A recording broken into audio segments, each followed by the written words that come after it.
Hello, everyone, and welcome to the Collective Intelligence Block Party and this specific segment on K-Mama, food healers, Operation Stone Soup, and so many related topics.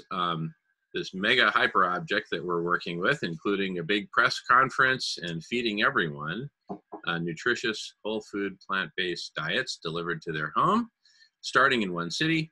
Anyway, much to talk about around that and related topics. Jon, Sailesh, and I are the three of us are kind of co-hosting. Dr. Priya, who's a practicing medical doctor and the lead of our medical team. I think she may have other commitments at this moment, but she is definitely following. And so with that, I'm going to let Jon say hello, and Sailesh, maybe give us some guidance. I know you've got a lot of good updates for us, Sailesh, so I'm going to let you kind of guide us here and take it away, gentlemen. Sailesh, why don't you go first? Oh, okay, no problem. Thank you all for being here. It is, I think it's becoming more and more clearer that we need to work on this and get it deployed as quickly as possible.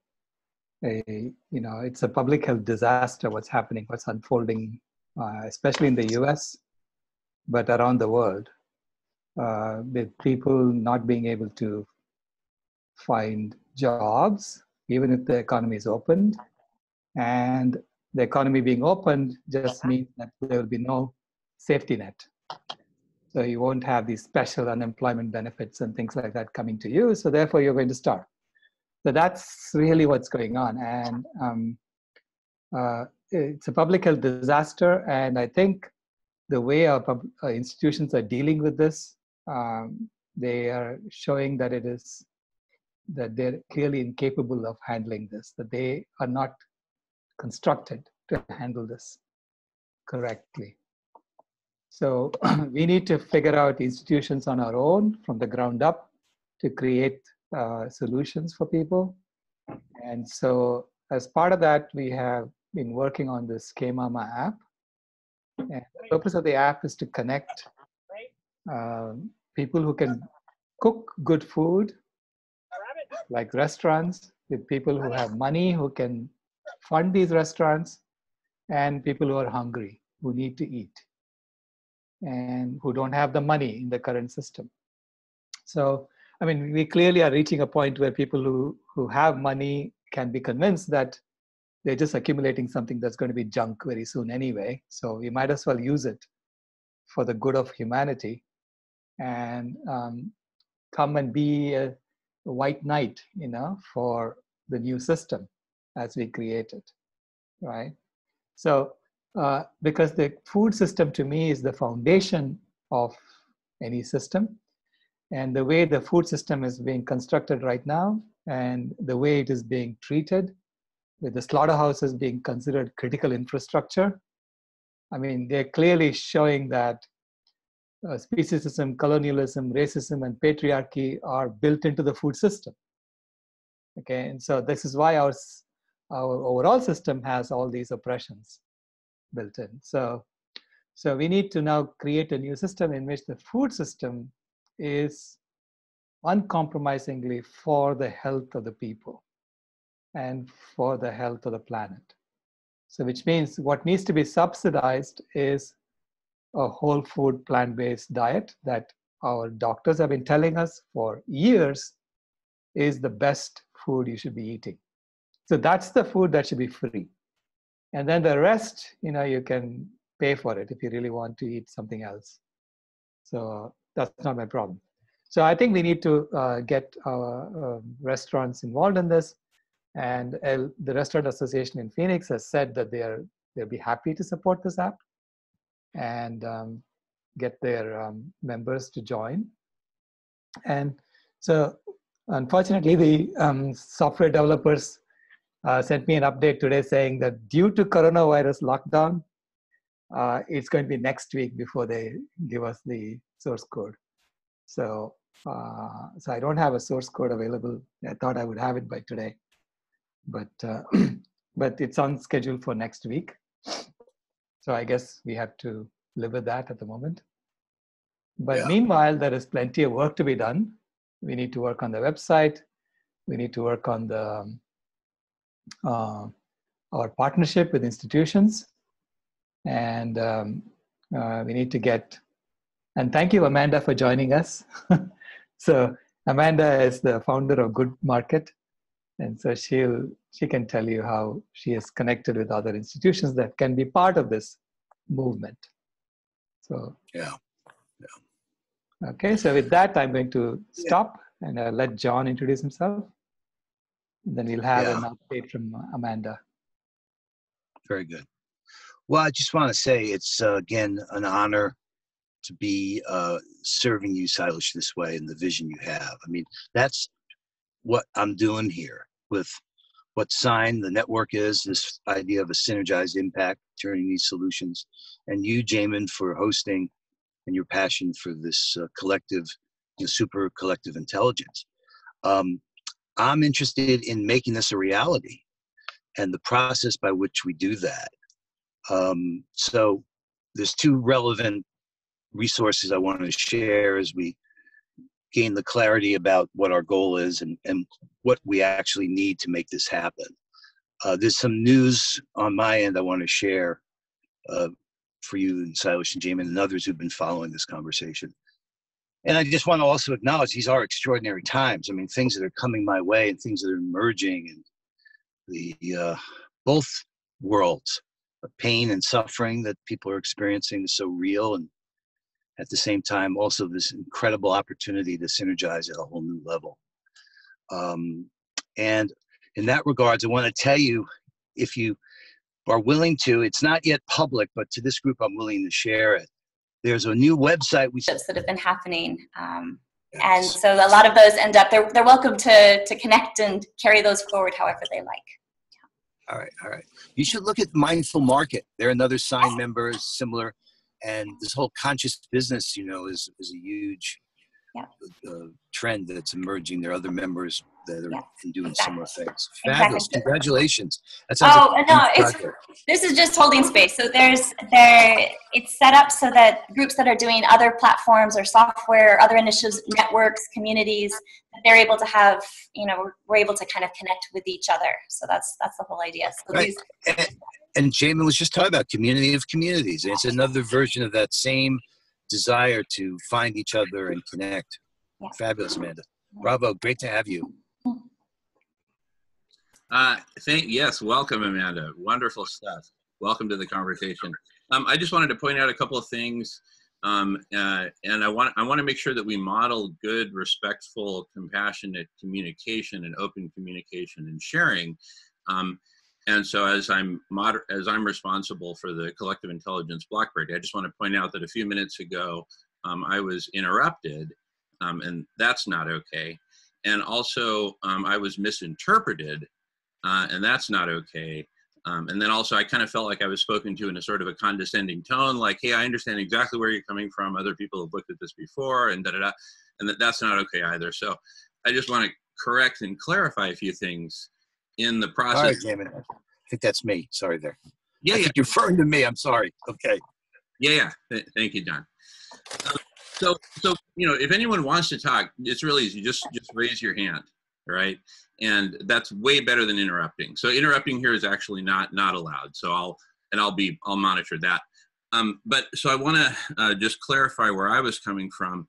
I never talked about putting people under another person's umbrella.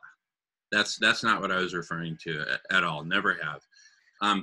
What I was referring to was putting topics under a single umbrella of topics, right? Or a set of topics, and looking at these things as a whole. And so, and as we've been talking about the last couple of weeks, we have a golden opportunity to frame everything as a whole in a single press conference to the world, where we start in a single city and start a whole bunch of dominoes tumbling, right? V for Vendetta style, if you've seen the movie, right? And so we can either be intentional about that, right? or we can just sit back and let it happen and let it emerge. Go ahead, Sailesh. No, please finish your thought. I just want to have something to say. I have something to say beyond that. Okay, perfect. Okay, very good. Thanks, Sailesh, for the clarification. So I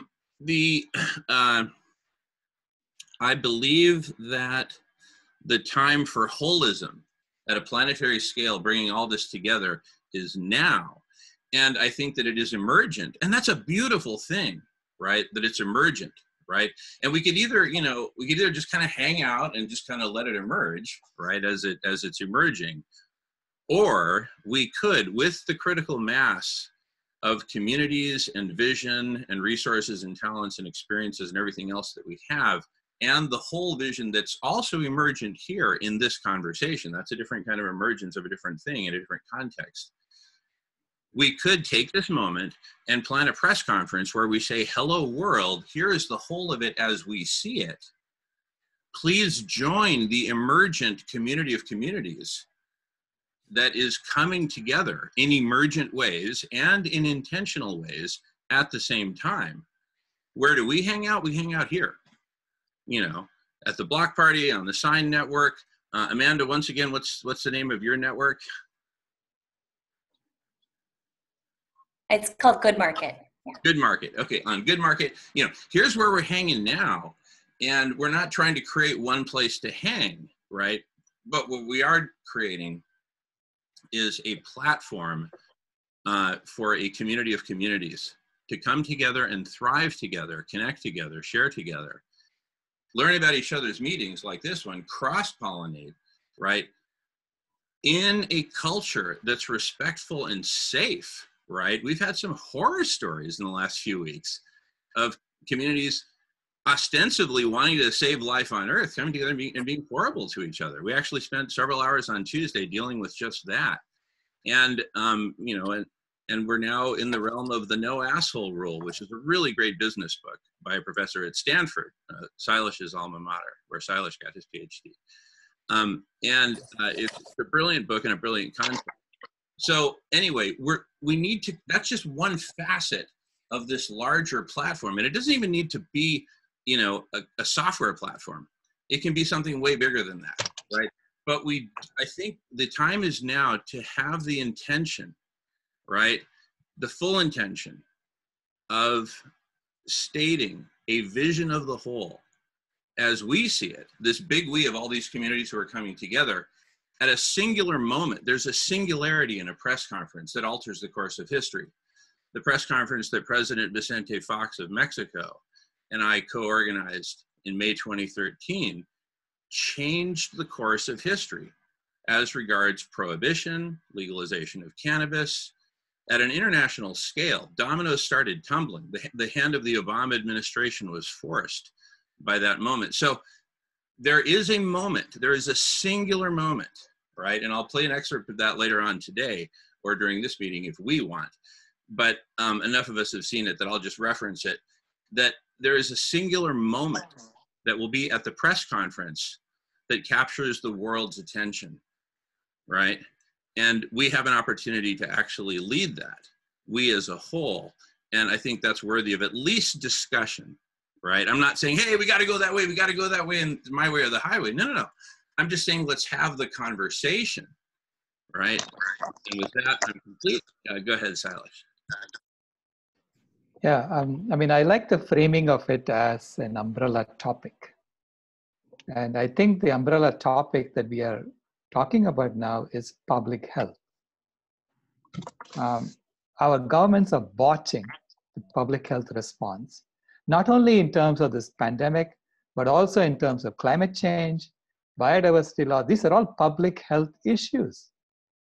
Okay, so when you talk about cooling the planet, that's a public health issue, and it's our health on a planetary scale that's being impacted by not dealing with it.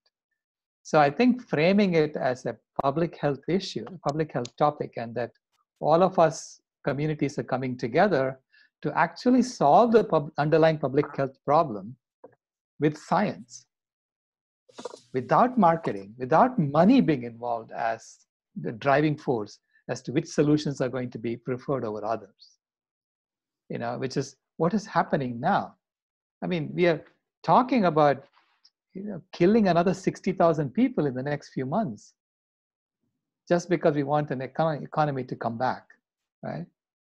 And so we are talking about calling slaughterhouses as critical infrastructure.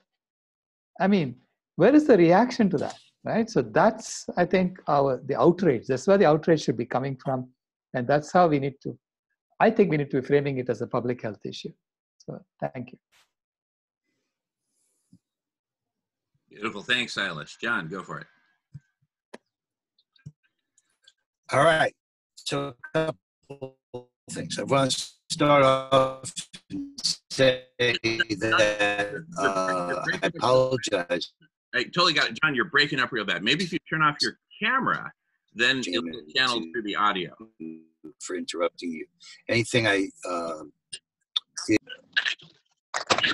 she was trying to say, I'm sorry for the video interruption for the call to get my apology across. I appreciate learning about, the style for this, because I know it's kind of you, me, and Sailesh having some conversation, but I certainly don't want to be out of line or protocol. And I also don't want to suggest, because it would be counter to my point, is I think we're living on very unusual times. We don't really know. You may be totally right. I'm not by any means dismissing your idea. I was saying this, though, and I do want to affirm this, is how I feel. I was hoping that we get behind Sailesh's vision for this particular intervention or solution, that its boundary is about getting a community to establish a market quickly. That includes the buyers and the sellers. The restaurants get empowered. People are able to buy healthy, nutritious food and gift it in the process. And that was like a boundary around which I felt we could play and get you and I, Jamen, in the process, getting to know each other and learning about other topics that we also care about. But that was a good starting point for a scale and scope. That the implementation, what we call K-Mama. Now, I know it's turned to food healers. It would be good in this conversation just to agree on some changes. Like we went from Karuna games to Synergy games. It's still the same for us. And still, we could do the points and everything we talked about with the K-Mama app. But I love K-Mama only because it was your granddaughter, Sailesh, and it was like you made a pinky promise. But I'll go to anything we want to go. But that was my recommendation, Jamen, for at least the scale and scope of this initiative. But Operation Stone Soup and other discussions about how all these communities come together, I'm down for that. I mean, that's what I'm doing every day. But I only meant to suggest that here at this time, we'll learn so much in the process of doing that will be so relevant to all these other topics related. Yeah, that's one. That's definitely one possible strategy. And it feels to me over the last couple of weeks, we started there and then we pivoted in the direction of a press conference to announce this, but not only this, but much bigger intentions. And so I think there's a very real need to bound whatever it is, what are we doing here, right? Bound it, whether big, small, medium, whatever, but there's a need to bound it. And I don't think that's necessarily an immediate conversation just like that. Here's what it is, folks. Let's have the conversation and let it be an evolving conversation. And then there's the conversation of the larger it, right? And what do we want the relationship between the two to be? And that's an open conversation. I'll defer to Sailesh to give us his big picture view of the whole of it. And that's my take for the moment. Mark, did you have your hand up? Oh, I think Mark, he might have just been stretching, but did you have your hand up, Mark? Okay. Anyway, everyone, by the way, feel free to raise your hand electronically. If you go to click on participants, and then you should see a raise hand thing there, icon, if you ever want to talk. But if you don't know how to do that or don't feel like it, just wave your hand. That's also fine. Okay, go ahead, Sailesh. Thanks. Thanks, Sailesh. Yeah, thank you for that. I mean, I do believe that a press conference like that is a singular event. It's not something that we're going to do, every so often, right? So before we get to the press conference, we need to have it at least deployed in a few places that we have tried it out. It is working, no hiccups, so that when it scales up, we are prepared for it to scale up. I think fundamentally we all have the right intentions. We are trying to get good food to people at who cannot afford it. Okay, and the past week, in fact, I just finished cooking for Zuli for today. It's been very instructive, going through this process of feeding people.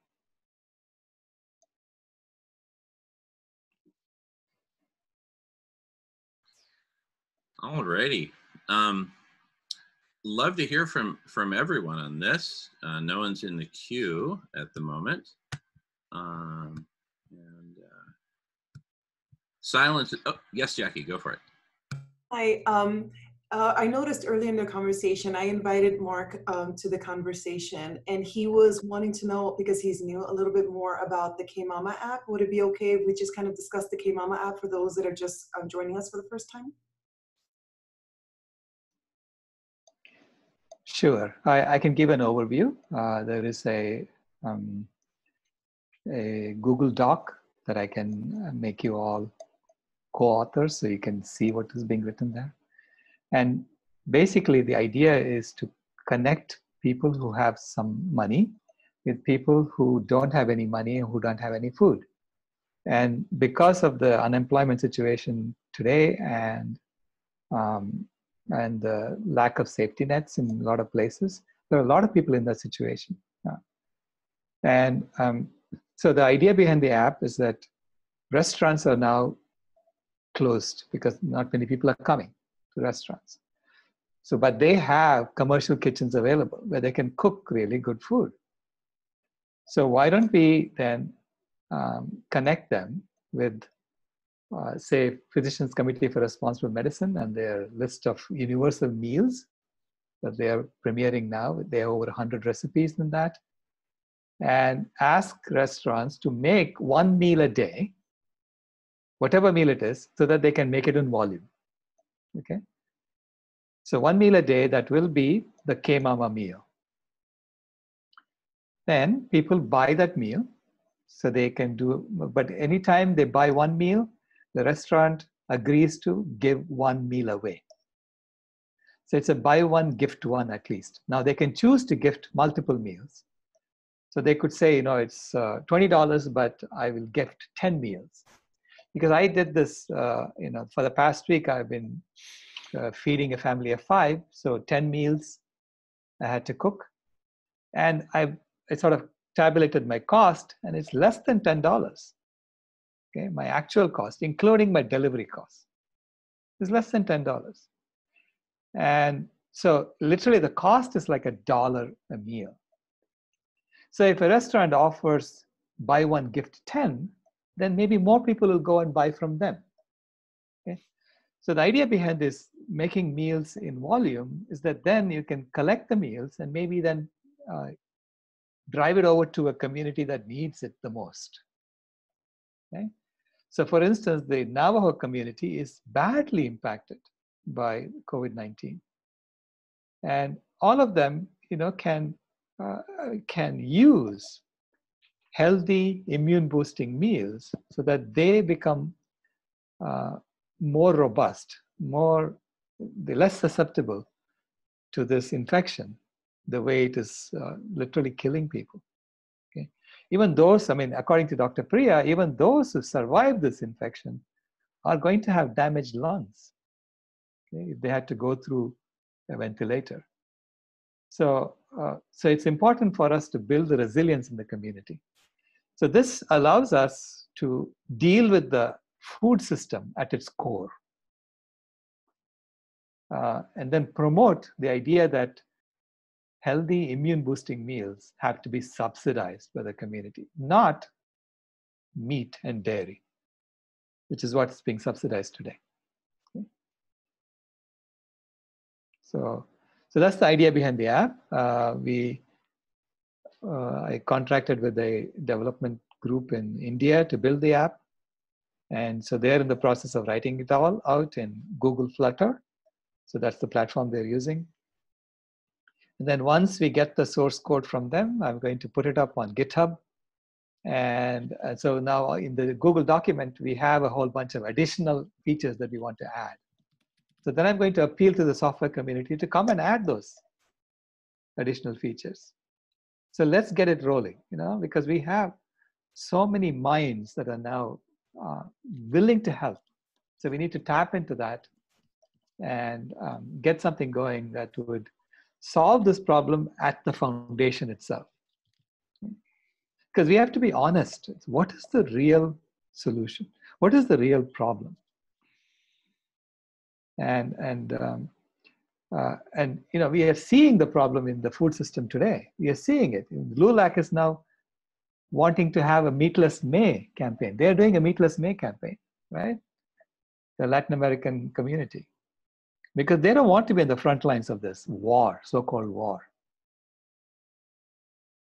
And so let's give them the means to actually get good food to their community too.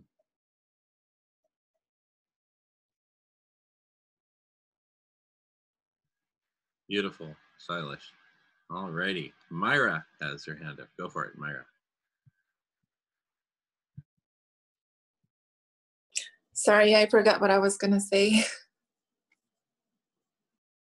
That's quite all right. That's quite all right. And by the way, that's a frequent occurrence here in these what I'll call actual conversations, which is what's happening right here.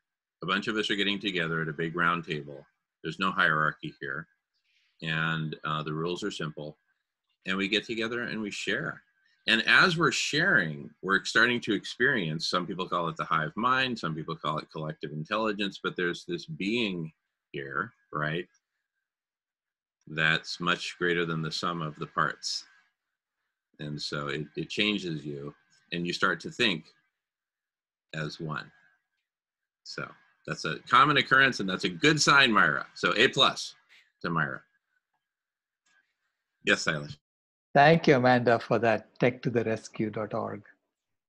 I will approach them. All righty. Emery has his hand up. Go for it, Emery. Thanks, Jen. I just had a question in general about the app. How much of this operation is hinged upon the successful execution of that app? Like, is that app critical? Is it absolutely necessary that we have this app? Is that at the core? Is that a core element that's going to make this thing work? Is it a make it or break it piece of the operation? Or is there a plan B, plan C? That's open question. No, that's a very good question. I see the app as a way to implement in practical sense what we have all been talking about. PCRM has been talking about it. Food Forks Over Knives has been talking about it. Plant Strong has been talking about it. So there are a whole bunch of websites with lots of whole food plant-based recipes available for people. And then we tell people, hey, cook like that. But a lot of them don't know. They don't want to take that step to change their diets so drastically. So the idea behind the app is to enable people to try it out and give it to them for free, as much as possible, so that they because I found out from Dr. McDougall that if you eat like this for just 4 days, you will feel the difference. Okay? You will feel the difference. And so then Dr. Priya told me, I disagree, it's 1 day. If I eat like that for 1 day, I know the difference. So if that's the case, people will know the difference themselves, and then they will say, yeah, there is something there. So we need to continue that. So it's a way to create this new food system from the ground up.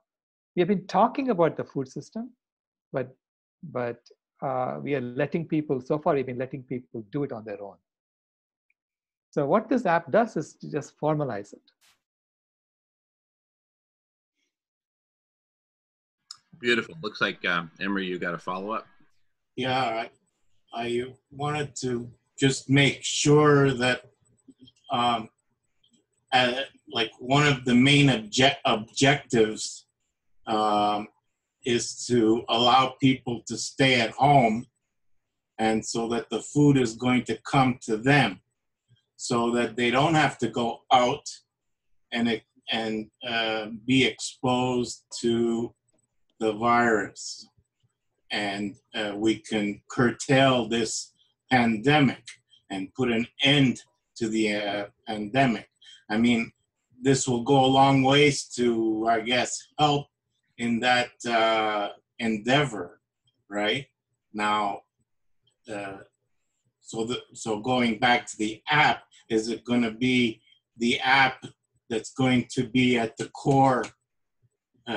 Is it going to be the core element that needs to be working to ensure that that happens smoothly, you know? Or are there other alternatives that we are looking at?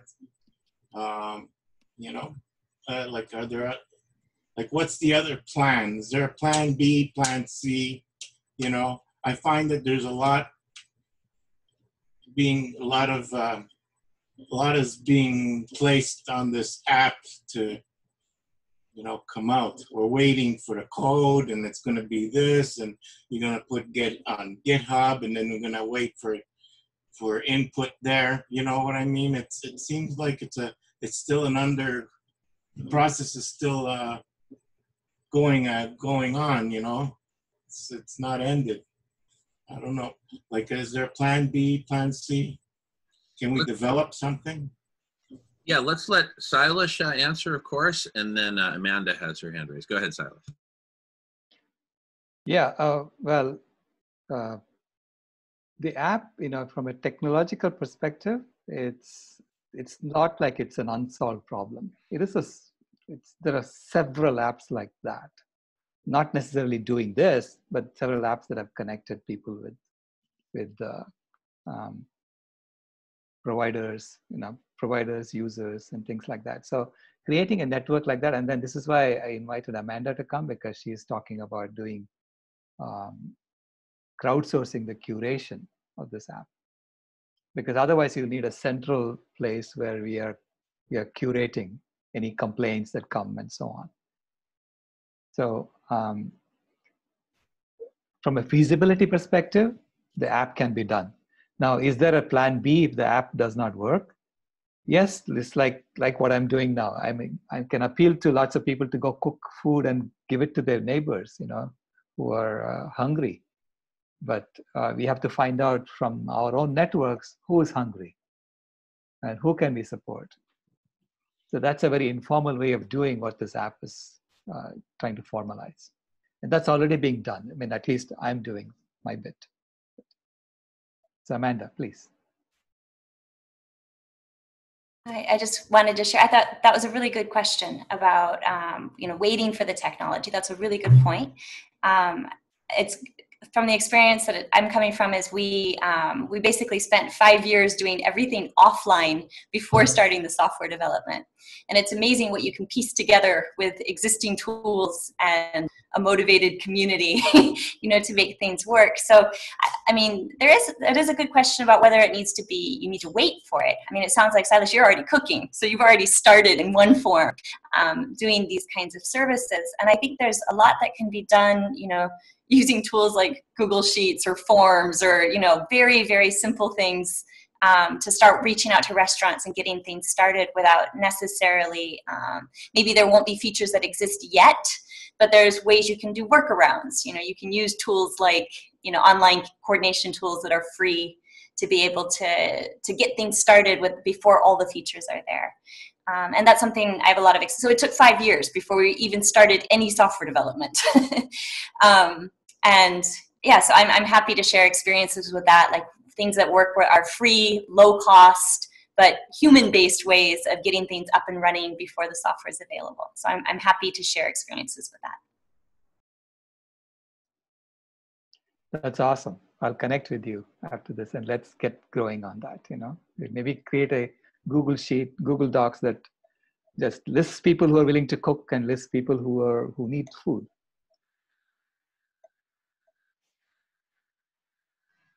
Beautiful. All right. We got 3 hands up. James, John, who was first? And then we got James and John, and then we got Emery.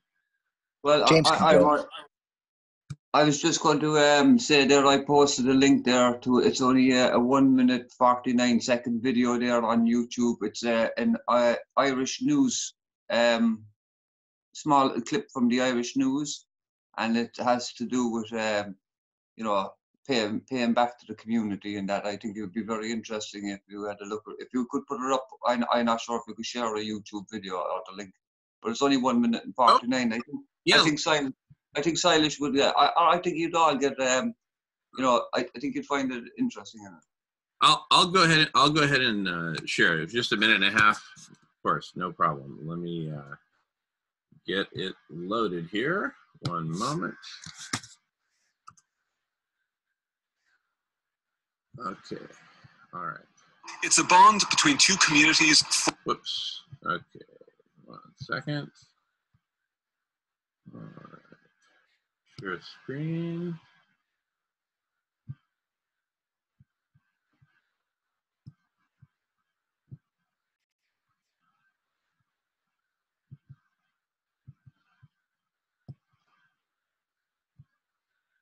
Okay. Can you see that okay, James? Everybody?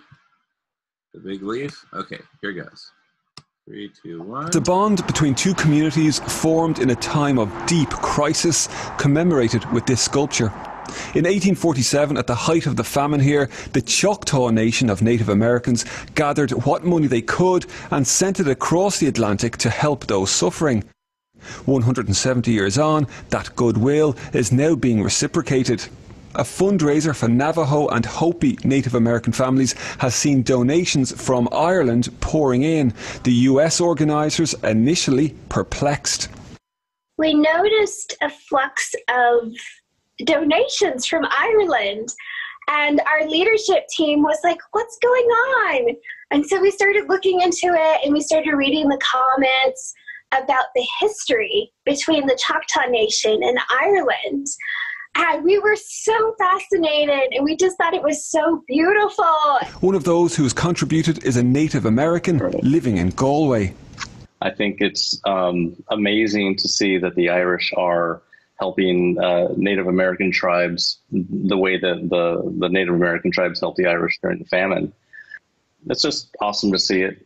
The money raised is being spent on vital supplies for a community that knows all too well about suffering. Native Americans saying Ireland's generosity this time around has made the connection between the two stronger. With the bond between 2 peoples who had been dispossessed, that had started in 1847, so long ago, is continuing out in the world today, and I think it's a beautiful thing. Across the Atlantic and across generations, the goodwill continues. Conor Hunt, RTE News. Wow. So, goodness. Thank you, James. Thank you. Wow, awesome.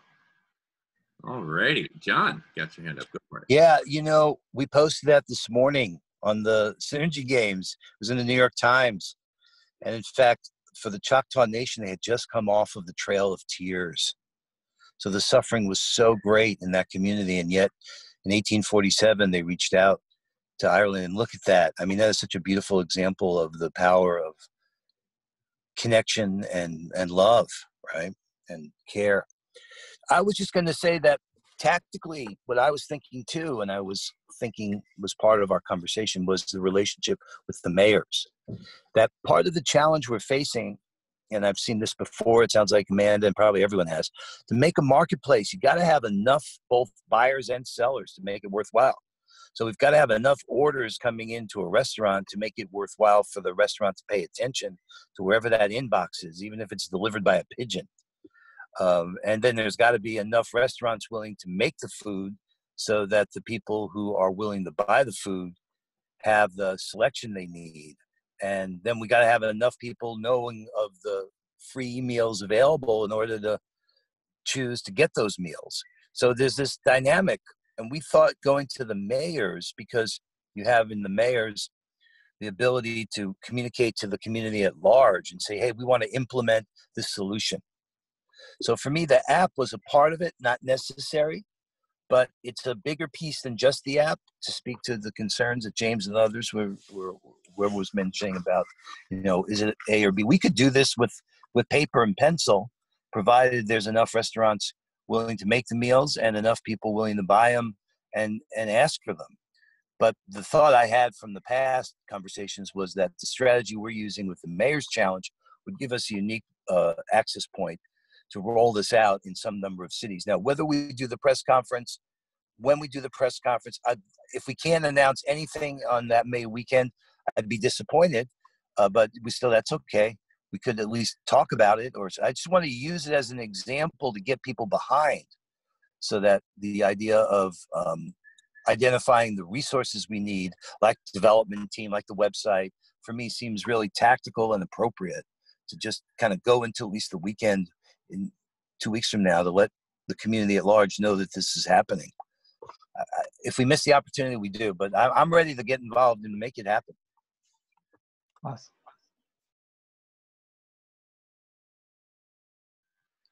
Which again brings us back to the question of the it, right?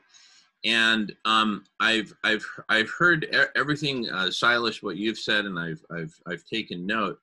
The things that are most telling for me: number one, the press conference can only happen once. It's not like we're going to be able to go once and then again, and then again, and then again, and again. It is a singular thing. And what I read into that, correct me if I'm wrong, is that we really need to plan for it really, really well, and that may take time. And part of the time build up to that is precisely the app getting completed, getting implemented, bugs, kinks worked out, et cetera, et cetera. And while I appreciate that as a possible strategy, I think I'm thinking about it a bit differently in terms of let's put where I'd like to put my focus anyway, and where I thought we were leaning towards, and it looks like I'm wrong, and that's okay. It won't be the first time I've been wrong. But where I tend to want to put my strategy is towards the big holistic plan. You mentioned a fallback plan is neighbors helping neighbors. What I'm thinking in terms of is a bigger holistic thing that includes the surrounding farmers, right, and the city as a whole, and doing a big, holistic, intentional, holistically designed push that may well include the app. In fact, as far as I'm concerned, the app should be right there front and center, right? But the jewel in the crown does not the crown make. And I think that where I'd like to put my focus is actually on the whole of the crown, right? With all respect to the jewel in the crown, let K-Mama, you're the leader of this as far as I'm concerned. And so if we all come to agreement and do one big press conference with this, I would love for you to lead it, Sailesh. I just want to be clear where I'm interested in putting my focus. And having said that, I don't mean to hijack this meeting. If the rest of this meeting wants to be all about the app, go for it. I'm in full support. But then after this meeting, we will definitely be talking about the whole. I just want to be clear where I'm coming from. Sailesh, I just want to give you an opportunity to respond to that. And unless I'm mistaken, I don't see anyone having their hand up. So Sailesh, you got the floor. Yeah, I'm writing a white paper on the post-pandemic world. What is there? What do you want to see in the post-pandemic world? And so all of these are coming together, right? Basically, I'm framing it again as a public health issue. Pandemic is a public health issue, so is climate change, so is biodiversity loss. So we did a whole conference around this called around One Health, the idea that we are all in this together. And and that the response of our governments is totally inadequate to the scale of the problem that they're facing. As an engineer, I'm appalled that anyone would try to solve problems like this, right? So, I mean, as an engineer, I would never try to solve a problem by ignoring the root cause, by ignoring the leading cause.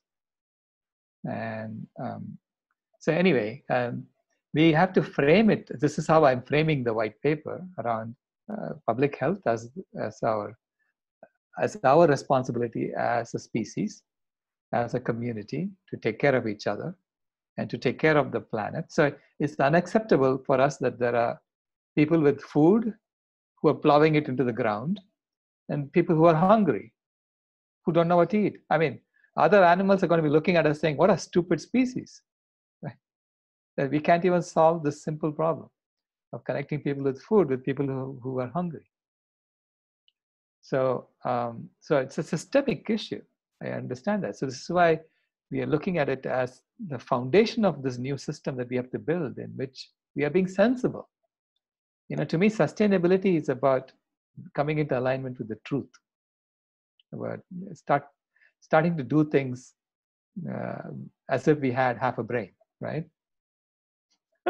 Right now, we're here doing things as if we don't have a brain.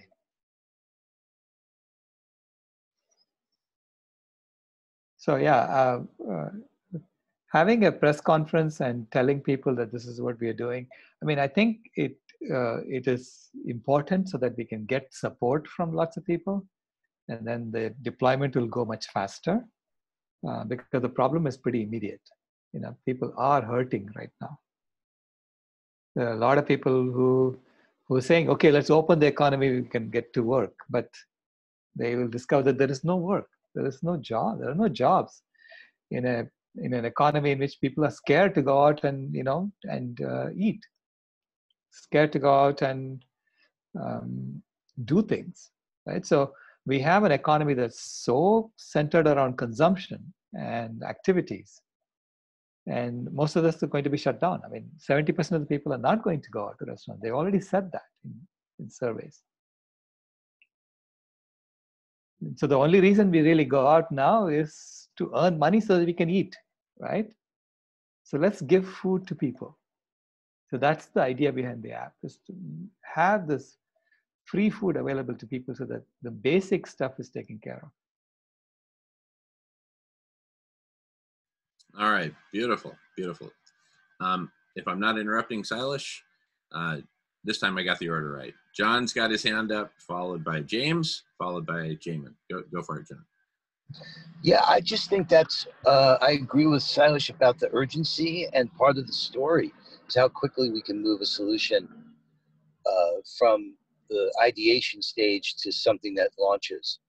And it's fine to put the press conference for it, you know, after we have a number of cities. But what I'd recommend we do from a just design project perspective is, say, ask you, Sailesh, why can't we implement this in Tempe today? Why can't we implement this in Louisville today? And that list that it would generate, well, okay, we need a website up. Okay, you know, we need, you know, whatever that list is, that would be the short-term project to lean into. Because I do agree that feeding people, you would think, come on, guys, we should be on top of that one. And we can, as a community, demonstrate a solution in really a quick time that could at least get that implemented within a couple of cities. And the things that are needed to do that, for me, would be the high priority things to just move on.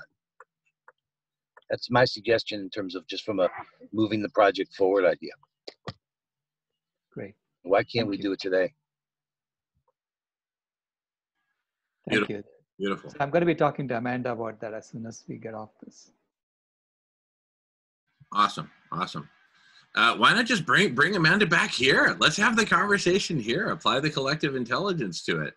The rest she of had some other thing to do. So this is why she left. Yeah. No, but I'm just saying, when you revisit it with her, please feel free to bring it right back here. Absolutely. And then we can apply our full collective intelligence to it. Alrighty. And James has his hand up, followed by Jamen. Go for it, James. Yeah, thanks, Jamen, and thanks, Sailesh. actually, yeah, John just took some of the words over my mind. Like, as we're here and we're gathered here and we're thinking of solutions, we just, you know, it's important we don't forget the question, or one of the questions anyway. And Sailesh referenced on it there now with the ploughing of crops back into the ground, and you know, food being thrown out because the wrong shape and size and things like this. Just to basically the downright waste is a sin in itself, and therefore we must not forget the question. Like, and the question John just broached is why. Like, why is it the system is designed like this? Like, it's designed to keep the suffering going on.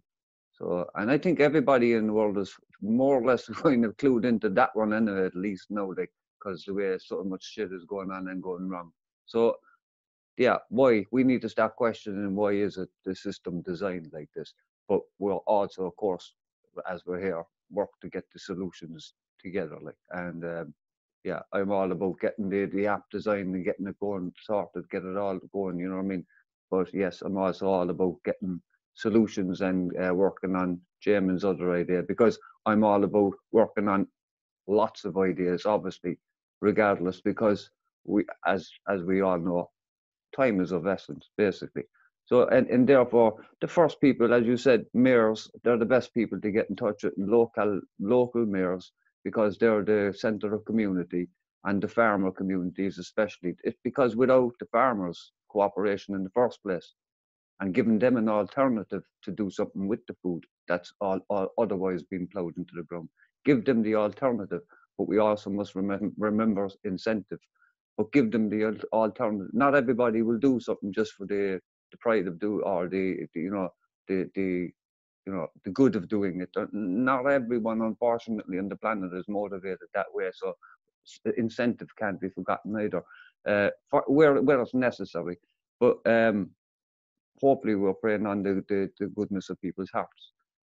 So yeah, I just agree. But we you know, I'm enjoying everything that's going on. Well, we shouldn't forget that question. Why is the system designed this way? Thanks. Beautiful, James. Yeah, these are powerful questions, and all the more reason why we need collective super intelligence to emerge quickly, and we can usher it along. I'm next in the queue. That's why I'm talking. Excuse me. I don't see anyone else in the queue, so if you'd like to speak, now's a great time to jump in the queue. I just want to speak to this from the perspective of the press conference. Not that that's, I mean, I see it as a singularity. And so let's just consider the messaging of the press conference, regardless of when, right? But whenever we do it, I just want to compare two different press conferences. One where we announced the K-Mama app. That's the big story. We're launching it here. Hey, look, we got these 10 restaurants. They're all here at the table. We're all doing this together. And here's our big intention. And here's the big story, right? So let's just call that launch of K-Mama is the focus of press conference scenario A. Scenario B, imagine same city, Tempe, Arizona. Let's just take Tempe, for example, right? Tempe, Arizona, right? Press release. XYZ group, you know, food healers, commits to feeding everyone in Tempe ongoingly forever. And then you look at the details. K-Mama app, check. Oh, and we've got these 10 truckloads of food that these 10 restaurants are going to be cranking out volume today. Come, bring your cameras. Watch these giant vertical cutter mixers, giant, you know, whatevers, right? Giant ovens, giant this, giant that, cranking out huge volumes of food and just going to neighborhoods and just blanketing them with food, right? My vote's on B, right? And well, how would we operationalize that? That's way bigger than an app. How are you going to do that? How are you going to do that, right? Well, I say that the way that we do it is that we do it stone soup style, starting with the intention, right? And I felt a lot of momentum building around that intention. I thought that's the direction we were going. You know, my bad if it wasn't. But But regardless of the past, let's really think about what's it going to take to make a successful launch, right? What's the minimum viable product? Because from my perspective, just launching an app, however cool and with whatever story, let's face it, apps launch all the time, right? I don't think that's necessarily news, right? That's something I had to grapple with quite a lot in previous lives, and I'll again, I want to show an example of a press conference that changed the world that I got to organize, and so we'll get to that. It is possible. It's totally doable, but again, Stone Soup style. What's our intention? Let's just be clear about that. And if we think that all that we can do is launch an app, number one, we're right, per Henry Ford. If you think that's all you can do, you're right. Number two, what's really going to be the result of that? And I think we really need to take a good hard look, because I don't think it's going to be that much more work to round up 10 truckloads of food and get 10 restaurants saying, okay, let's do this. And starting Stone Soup style, starting with the commitment that we're going to feed everyone, and not knowing how, per our previous segment on the Divine Feminine. I've spoken quite enough. I know John's got his hand raised. Sailesh, did you have your hand raised? Okay. So John, and then Emery's got his hand raised. Go for it, John. Yeah, no. Okay. So this is one of those moments where I think we're in violent agreement in some way. That it's not an either or. I really don't see it. I think, first off, you have the gift and the talent for framing this, and I agree. I've just thought what we were also saying, not either, but also saying, is that at the time of we making that big announcement, we want to have a community functioning. And that included the app. It wasn't only the app, though. So you have the wisdom to say, you only do it once. When do you do it? Let's agree that we're going to do the press conference you're talking about. I think Sailesh does too. I'm not speaking for Sailesh. But to get to that point, there may be other on-the-ground activities we need to do, so we have the confidence that when we bring in those truckloads and we make the claim that we're going to feed everyone in Tempe, or maybe it's Louisville by that time, or Tempe and Louisville are part of saying we're going to feed everybody in Los Angeles. I don't know. But I agree with you that press conference shouldn't be about the app, but just that by the time we get to that press conference, and especially in light of the urgency and the seriousness around the fact that we need to feed people, there's food being wasted, there's no reason why we can't do this. Let people rise up. This is the sleep superpower that's arising together, making these solutions and implement them. So I don't think it's an either or. I totally get the Operation Stone Soup. I love that. I want that. And I wouldn't be okay with it not being a part of what we're talking about. Just thought we were saying we needed to get actually these things running in a couple of cities to be at a point that we can make such a bold claim. I'll stop there. Good. Makes sense to me. Emery, you got your hand up, followed by Jamen. Go for it, Emery. Yeah, thanks. I just want to speak to the truckloads of food vision. I can envision that. I can see thousands and thousands of truckloads of food. We did see mountains and mountains of potatoes that they were going to throw under the ground or whatever, right? So I'm sure we can come up with thousands of truckloads of food. Now, what I'd like to see is a way, given the fact that the app is very good in the sense that, it helps the restaurants stay above board if they wish to, right? So, there'll be some incentive there to keep on keeping on, right? We don't want to see our restaurants go bankrupt and belly up because of this pandemic, right? We want to keep them in business as well as many other businesses that are hurting, right? We want to keep that going. But at the same time, we could find a way to get the raw materials, the raw food, the natural food, plant-based foods from the farms to a central location, okay, like an arena or a big auditoriums or a lot of places around in these cities that are vacant and could be put to good use. So it could be a central point, an unloading and pickup point for, let's say, those people who will get involved to deliver food, okay? People get involved to sort the food and package them into deliverable portions, right? And then the people are involved on the delivery end. They'll have a central point where they can go, get involved, pick up 10 orders or 15 orders, whatever they can handle, and actually feed the people, actually deliver the food.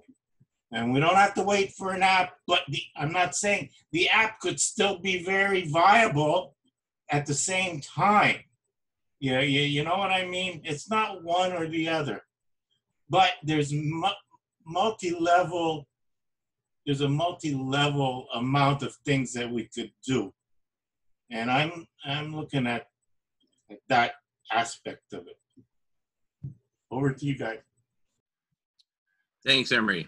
All right, we got Jamen next in the queue, followed by James. I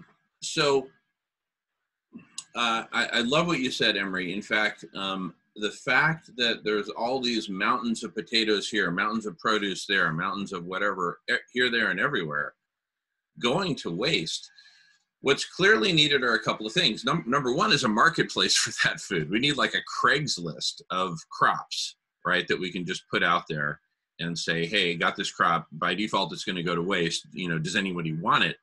And then we could even get volunteer truckers who will say, look, just pay for my fuel and I'll go pick up the food that would otherwise go to waste and I'll bring it to this city that needs the food. I think that's the play. We organize that. How hard can it be? Food's going to waste all over the place. We come in and we do it by whatever means using collective superintelligence. We ask everyone to join, all communities to join, and find out what food they have in their communities and get the local Craigslist of crops and Craigslist of food generally up there for their community. We put that out as a challenge and something that we co-create with them. And we say, look, we're looking for one city who's willing to take the lead and feed everyone. We will come to you. We will organize all of this infrastructure and organization centered around you. If it's Tempe, Arizona, it's Tempe, Arizona. We were using Cork, Ireland a few days ago as our example, but let's go with Tempe, Arizona. If it's Tempe, it's Tempe. All right, Tempe. Here, if you want to be that city where we launch, where we do that one singular press conference, here's what we need from you. You need to commit to this, this, and this, and this, and this. Among other things, we need you, Miss Mayor or Mr. Mayor, standing with us at the press conference, committing along with us that together we are all going to feed everyone. That's the Stone Soup commitment, right? For me, that's a story. Making that commitment, that's the story, the commitment, the intention. But then backing it up with truckloads of food, which again, we can get for practically for free or for low-cost diesel now that the price of oil is so low. Anyway, that's my impassioned plea. If you like the idea, please say so. If you don't like the idea, please say so. And off to you, James. After James, no one else is in the queue. So if you got something to say or ask or suggest, now is a good time to jump in. Go for it, James. Thanks, Emery.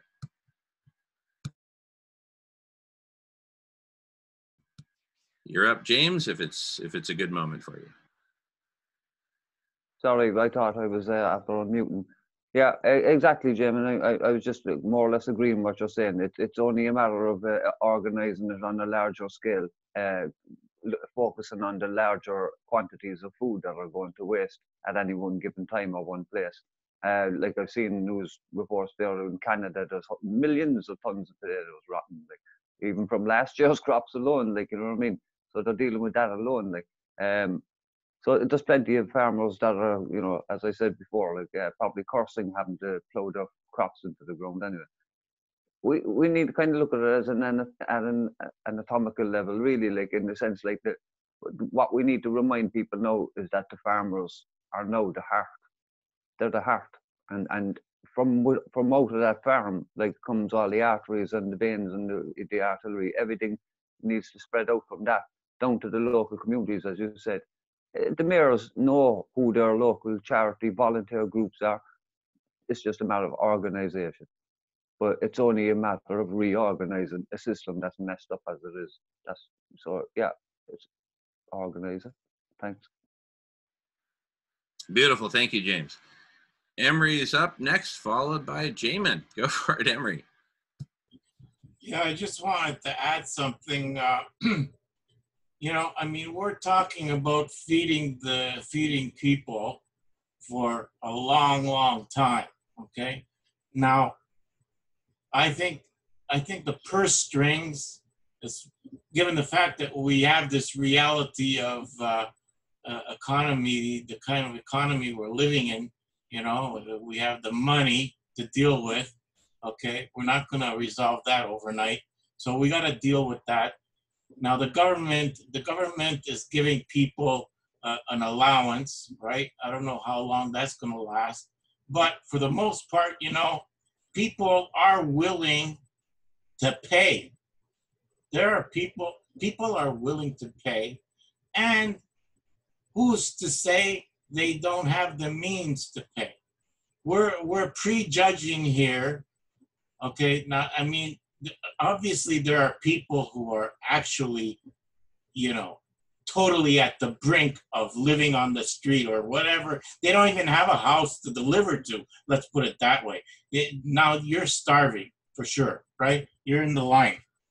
But there are many people who have a shelter, okay, and waiting for a food delivery is great.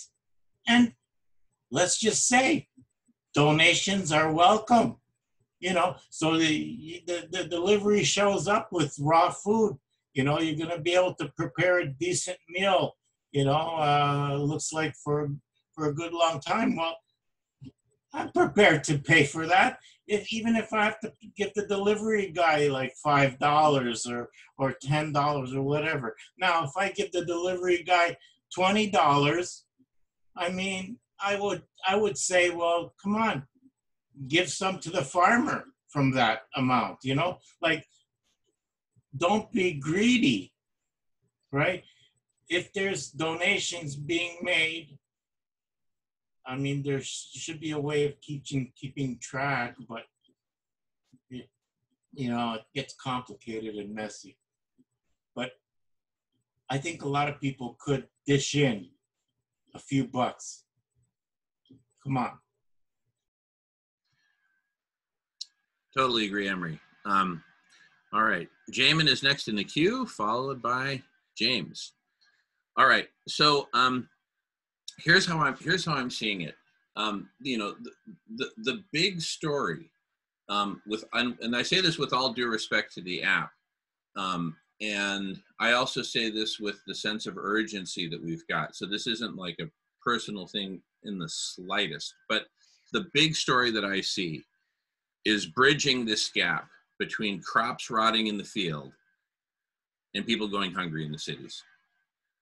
Bridging that connection, cha-ching, that's the story. And if you just felt that in your heart, it's because it's true. That's the story. Now, the app can still be the jewel in the crown. I haven't backed down from that. Sailesh, you brought us all together. Kamaya brought us all together. And so K-Mama leads, as far as I'm concerned. Now, but let the K-Mama story be as follows, right? The story is, here, yes, we're deploying this app, check out the app, okay? And, right, we got a whole bunch of sweaty truckers in cut-off t-shirts and John Deere, you know, chewed up by their dog, you know, Wolverine baseball caps with dog spit on them, in greasy diesel trucks, hauling truckloads of food that they don't touch because it's a hygienic operation back there, hauling food in from farms to restaurants that are churning it out and delivering it to hungry people. Bam, that's the story, that's the visual. Now, how can you help? Download K-Mama app. Well, I'm way up here in Nome, Alaska. There are no K-Mama restaurants here. I don't care. You got an iPhone? Yes. Download the K-Mama app. Okay, what do I do with it? Donate. donate. That becomes the action item, right? Donate, and in so doing, you're going to send a message to your restaurants in your city that you support whole food, plant-based diet, among other things. But again, let's not forget the big story. Cha-ching, we're connecting rotting foods that would rot in the fields, right, and present a pest risk. That's why they actually have to spend the diesel and the tractors to plow it under, okay? Food that would otherwise rot comes here through restaurants, get processed and prepared and turned into a delicious, nutritious, immune-boosting plant-based meal, and boom, is taken by other trucks, right? Different trucks. No longer sweaty diesel dudes with cut-off t-shirts and John Deere, chewed up baseball caps, but folks in white hazmat suits, driving white trucks with white gloves, and everything is super clean, right? That's the story. All right, I'm complete, and James is the next one in the queue, followed by Emery. Go for it, James. Yeah, thanks. No, I won't keep it. I was in answer to Emery's question. I think you just covered it there, but that's all I was going to say is that there are people out there that have money and that they would be willing to contribute, but that's where Sailesh's app comes in. That's where you can contribute by buying, buy one, gift 10, that kind of a way. But for the people that are on the streets, as you talk about, Emery, and those that don't even have an address or other vulnerable people in society, the mayor can reach out to his local charities and everything else to organise the likes of what we have here, Meals on Wheels and things like that, or kitchen soups, whatever, it doesn't matter. But the food for those then should be the food that's brought in from the farms that would otherwise be wasted. Thanks. All right, awesome, James, thank you. All right, Emery has his hand up, followed by Mark, followed by Jamen. Go for it, Emery. Yeah, I just wanted to revisit the concept of, having food from the farmers, Craigslist or from wherever this central information is going to be put, whether it's directly with the farmers or we're going to have a way of knowing exactly who's involved, how they're involved, with what product, with what kind of food. I mean, that food, I was suggesting that it be delivered not only to restaurants, but a central location, like an auditorium or a arena, a large place, where it could be a drive-through kind of pickup. We've got plenty of Uber drivers, right? The Uber gang. Well, I mean, we could have a fooder gang, okay? They're delivery guys, they want to get involved, they want to get into the business, they want to help feed the hungry, they want to stop the pandemic, right? So they want to get involved like a Uber guy, get you to where you want to go, right? So you got the fooder guy. He's going down to the big arena where all the food is being prepared in packages and in boxes or whatever. Food for a week, food for 5 days or 4 days or whatever, right? So he picks up his order of 10 and he goes out and delivers. He's got his app by on the seat beside him, so he knows where to go.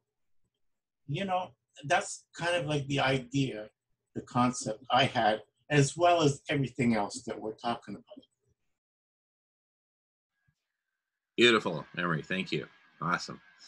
All right. Love your visions, Emery. And Emery's an artist, by the way, for those who hadn't guessed. And all righty. Mark, followed by Jamen. Go for it, Mark. Great to have you here. Thanks, everybody. So I've been listening for a while. Partly I decided to talk because I certainly didn't want to sign off. I didn't feel right signing off without even introducing myself or putting some voice in here, so thank you. So I'm hearing lots of beautiful ideas, desires, visions, all this stuff. And I support everything. Even some of the dynamics I saw, like there was a bit of an either or for a second between Jamen, big picture thinker, do it all, and Jon, let's focus on this one project, you know, and like, I think there's room for both. And I'm glad there's people holding space for the whole system at the margin of this conversation, which is more focused on delivering food, etc. So that said, and I want everything that I say to be in support of this, I also am feeling growing impatience. And growing impatience is the gap between desire to see action and wonderful story making and ideals and all that. Let me give a little context about who I am. I mean, a big part of my background is, I like the word collective intelligence because I've been using that word for a long time. But I've been, how much of this story? I'm going to briefly say my intention started with my belief that we need, for democracy to be healthy, we need to have a local political unit, like neighborhoods. So I like the block party thing. Because the place we build trust and action is in face-to-face and face-to-place situated localities. And the way to have global intentions is to know the commitments, desires, needs of local people in their communities and find where they can intersect and support one another.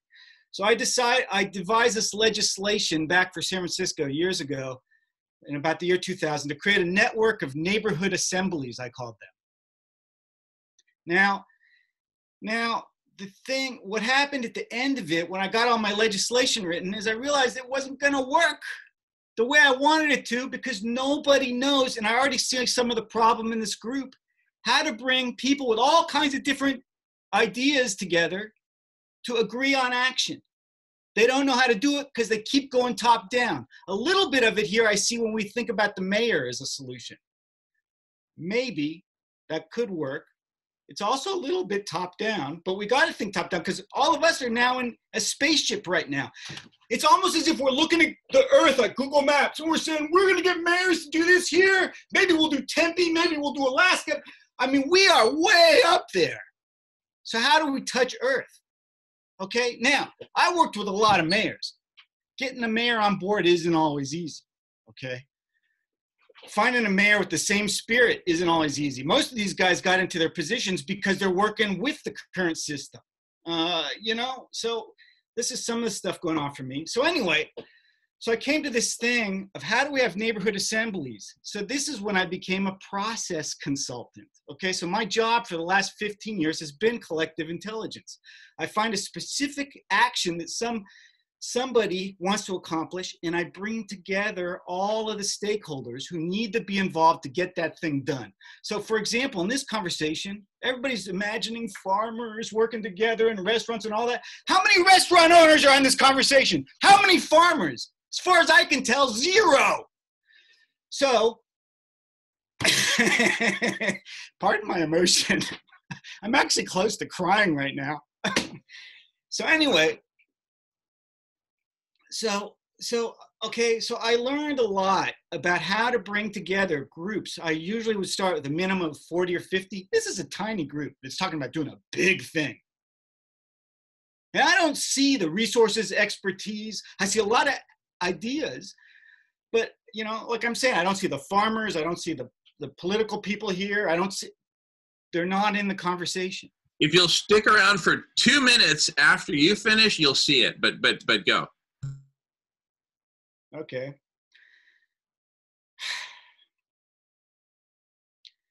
So basically what I did for 15, 20 years, I did it with the United Nations, I did it with the federal government, I did it with state governments, municipalities. You got something to accomplish. How do you identify all the stakeholders in the system, bring them together so they agree on a plan of action? And what would always happen, and the first thing is to get everybody to really listen to each other and see through each other's eyes, okay, and create a shared narrative about our history, create a big picture where we all see ourselves included. Then you find out, what does everybody in the room want for the future? And you get an amazing amount of agreement. We never look for effing agreement in our world. And once you've got people all pointed in the same direction, it starts to become obvious what needs to be done. This is the kind of process that I learned. And what would usually happen, because you get lots of different people, some people want to work on the big umbrella. If we accepted the umbrella word or not, I don't remember. Some people want to work on the app. Some people, but we have distributed action in a group that's got a common heart and some shared goals. And this is where we always get to. So I can see this group kind of wanting to get there. And sometimes they get into arguments. I want to do this, but I want to do that. Well, good. Everybody do what they want. But it really helps when the guy with the big picture vision is in a group with other people who want to work with the big picture, who are connected to the people who are doing the local action, et cetera, et cetera. So hold on. Take your time, Mark. There's no hurry. Take your time. So, where I find myself imagining things right now, I mean, there's so much, I don't even know where to go. Somehow I got launched into some narrative and I'm talking. I don't even know where to start. But one of the things I find is I want somebody in some city, somewhere, to start a conversation where we've actually got some farmers here. We've identified who needs to be part of this to make it happen. And see if you can get the interest of the people who actually have the resources, who actually have the businesses, who actually have the farms, and see if they can be interested in this idea to actually make something happen. And as far as I'm concerned, that's where it starts. And it can be hard to find that kind of agreement. It's easy here to imagine people are going to accept the app, all the potatoes are going to come and all, maybe, but you also got to ask yourself, like, actually, what's being talked about here isn't total rocket science. I mean, I think people in communities everywhere might be having ideas like this. So if they are, why isn't it happening? I mean, I don't know, but it needs a group to get down there and do the work on the ground. So I'm looking for this group to touch the ground. And I don't know, that helps me get some of my energy released. Good. Beautiful. Beautiful. Beautiful. My goodness. Wonderful, Mark. I encourage you to stick around and keep coming back. We'll be here until 6 o'clock in the morning, Saturday morning, Pacific time. It's a 24-hour block party. So come back anytime. You'll see people coming here and like eating lunch on screen and stuff like that. That's actually totally cool, by the way. Anyway, I just what I'm really trying to say, Mark, is welcome home. And I happen to be next in the queue, so I'm gonna, and I promised you to show you real stuff in 2 minutes, so I'm gonna fulfill on that promise. But first I wanna note that John's next in the queue after me, followed by my sister Jackie. All right, so here goes. So first of all, this is a relatively young conversation and we're accelerating it, right? We're gonna spend probably most of the next 18 some hours working on this, okay? So we're very intense about it and we're not messing around. Number two, I happen to have had the privilege of leading a movement that did change the course of history in a whole different realm, not about food and hunger, but about cannabis and legalization and prohibition. So that's what I'm going to share 2 minutes of right now. This is a press conference that I organized and invited my old friend, former Mexican President Vicente Fox, to join me. And in May 30th, 2013, we did a press conference that got the attention of the world, you may have remembered it, and forced the hand of the Obama administration and changed the course of history as regards prohibition legalization. I'm just gonna play the first minute and a half and I'll pause in a moment. That's my company, Diego Pellicer, based on my great-grandfather's legacy. He was the largest grower of hemp in the world in the Victorian era. Okay. So I built, so, all right. there's President, oh shit. Welcome everyone. Sorry about that, I gotta get the screen share right. Our distinguished guests, I would like to begin with a quote from the late astrophysicist Carl Sagan. There's President Vicente Fox. Let me just backtrack it a second. Whoops. What, I thought this was a beards only. The illegality of cannabis. Beards only. Outrageous. But sorry. Okay, here we go. I I apologize. No. Mark, no problem. Those kinds of interjections are always welcome. Okay, so we got all right. President Vicente Fox. To his right is Dr. Michael Osborne, president of the Strang Institute of Cancer Prevention in New York City. So we got the doctors in the house, drug policy experts, and then behind us are all the pioneer growers and retailers. At the time, it was medical dispensaries. So we've got all the participants in the house, plus several others that you don't see pictured here.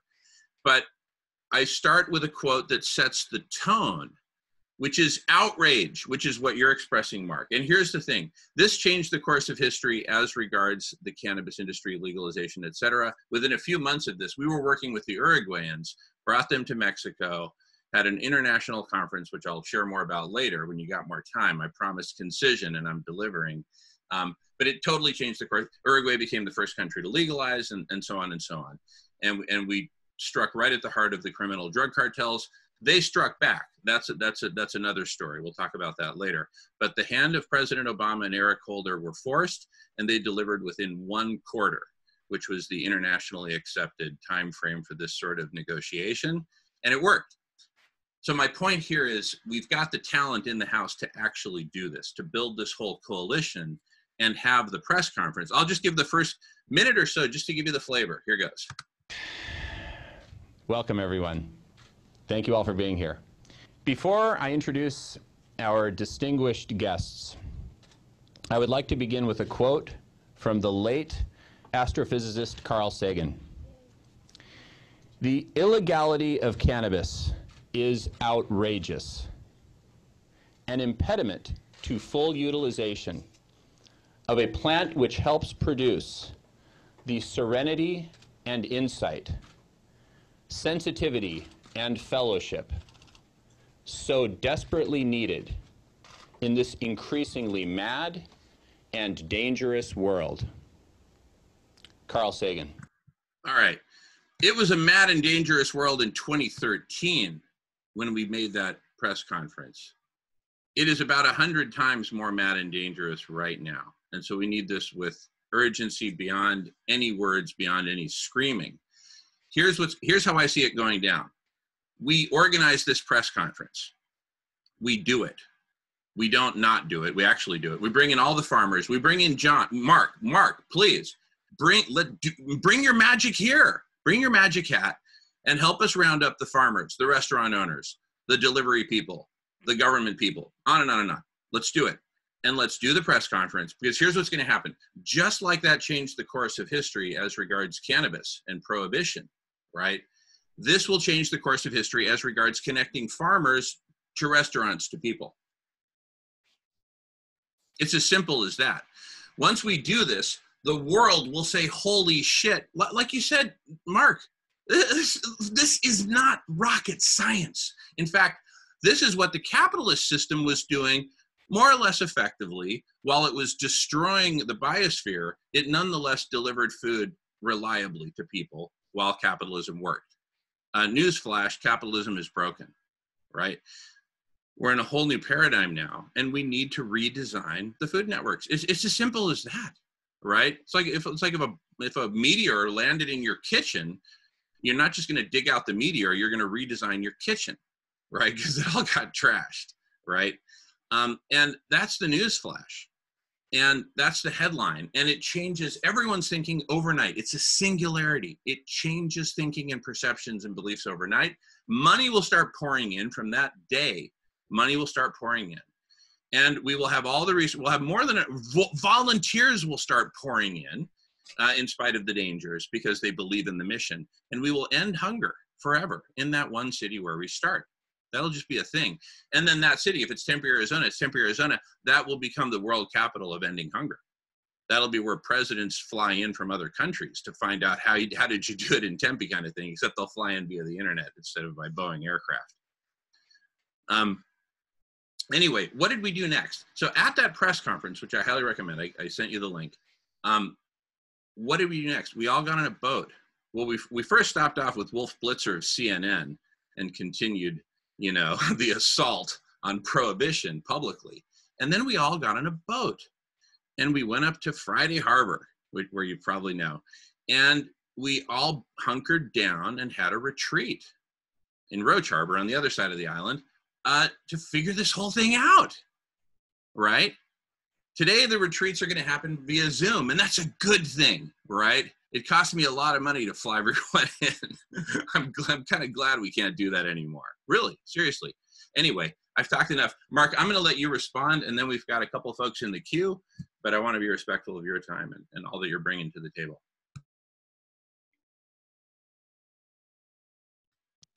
Okay, you asked me to respond. I am listening. You know, I think I have a lot going on right now, and so I'm just listening to see what my heart's saying. To which, I mean, I feel a lot of support for this group. Am I ready to commit to the program that I'm hearing? No, I'm not. So, if that makes sense, you know. I wasn't asking you to commit to anything. I was just, sometimes I get creative in my talk. Well, and I say, hey, I'm just telling you, you asked me to respond, and my respond, and I don't know how relevant it is. One thing, when I listen to you, I hear somebody who in some ways is a lot like me, like really visionary up there. And so it's interesting for me to listen to someone else who talks, I think, the way I often do. However, I'm hearing your press conference model, and I hear how and why it was effective, but it's kind of in my mind, like, where do I put that strategy among others? And so I'm not as committed to the press conference model as you. That's not to throw cold water on it, but again, it's just a question of where am I going to put my commitments and energy, given all my life priorities. So I'm listening to myself and how I'm responding and where my commitments are coming up, and it's not clear to me right now. That's my response. I hope that sounded respectful. no, absolutely. Absolutely. Mark, goodness. Yeah. No, this is all about everyone just sharing exactly where they're coming from, disagreeing respectfully and the like. It's all good, really. Thank you. All righty. And Sailesh, Wait. Okay. I just wanted to honor you. I didn't want to lose Mark, but it's okay. I thought it was in the queue. I'll wait. No. John's in the queue, followed by Jackie. But I just noticed Sailesh is kind of in and out, and so I just wanted to check in at a minimum. Okay, I just don't want to lose Mark because he's got so much to offer there. Is he staying, or did I lose him? No. Mark's here in the meeting. He did indicate several minutes ago that he did need to. Yeah. No, I know. But I wanted to, Who's talking? Is that John? Yeah. Hey, John, right. Thank you. Yeah, Mark, can I go, Sailesh? I'll wait till you say, Jamen, wait till you tell me it's okay. All right. I'm not sensing any urgency from Sailesh, so go for it, John. All right. Well, it's just a gift to have Mark. And Mark, I've got good news for you. You know, and I just want you to know, I'll someday, if you want to know, tell you why I can really resonate with the frustration and what you're feeling. Because I've been down that path, collective impact projects like that. The one thing that's so amazing about this is Zoom. Is the fact that video conferencing is now woven into everything is virtual first. So the idea of trying to get all those farmers, it sounds so hard on one hand, when you think about it, and you're right, every change happens locally, but we're all connected like this. We literally can reach out, call, get them into a Zoom room, and move forward in the way that I've never thought we'd reach. And that's just been my experience, that we are convening with the mayors as an example, to get 10 of these mayors together face to face. And we've got the mayor who's becoming the incoming president of the U.S. Conference of Mayors. That's Greg Fisher from Louisville. And he's behind what we're doing. So, but to get 10 of them together into a Zoom room now, that's like almost nothing. Whereas, you know, try to get 10 mayors together you would have to be under Bloomberg or something like that, you know? So I just say, hang in there.